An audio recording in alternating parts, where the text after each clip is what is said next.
During their trip through Little Hope, the game's cast are harried by horrific monsters.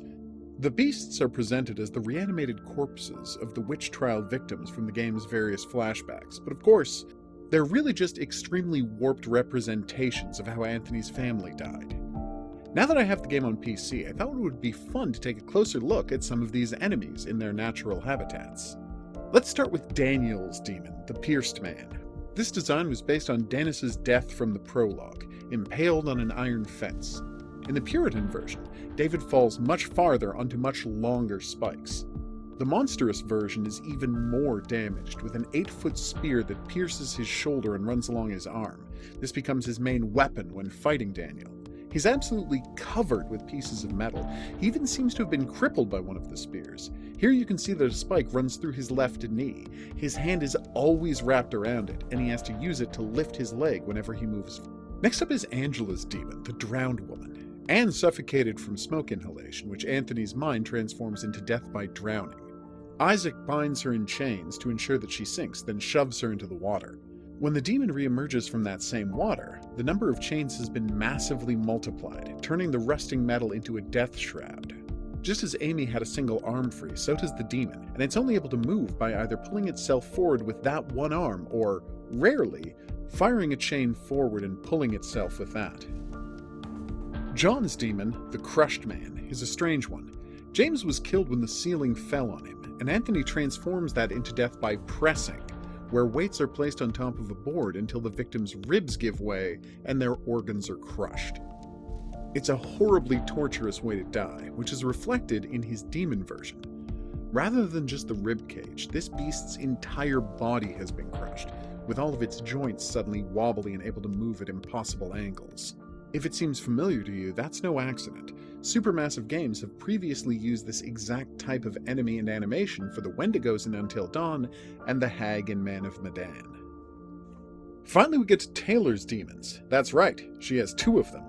Unlike the other characters, Tanya can die 2 different ways in the prologue, and there's a monster representing each one of them. First, we have the Burned Woman, which results if Tanya burns to death and Tabitha burns at the stake. As you can see, she's been cursed to forever carry her burning stake around on her back. It's literally attached to her by melted flesh. This causes her to stumble awkwardly around, weighed down by the instrument of her execution. But if Tanya breaks her neck and Tabitha is hanged, her demon is the Hanged Woman instead. This creepy creation is trapped forever in the moment of her execution, hands tied behind her back, feet dragging just off the ground, suspended by a rope that disappears up into nothingness. There's actually 2 interesting things to note with Taylor's monsters. First is the Hanged Woman's choice of underwear. As you can see, it's far more modern than any Puritan woman could conceivably have access to. The second happens in the chase scene. During the sequence, players only get a look at the demon's feet, but the whole model is actually there. By moving the camera up, we can discover that the Hanged Woman's noose is a separate model from her body, and when the developers swapped the Hanged Woman for the Burned Woman, in this version of the chase, they forgot to remove the noose, which floats in the air looking strangely ominous. So that's where the monsters come from, and how they look in a little better detail. Truly some amazing design work by the developers this time. And here's something fun.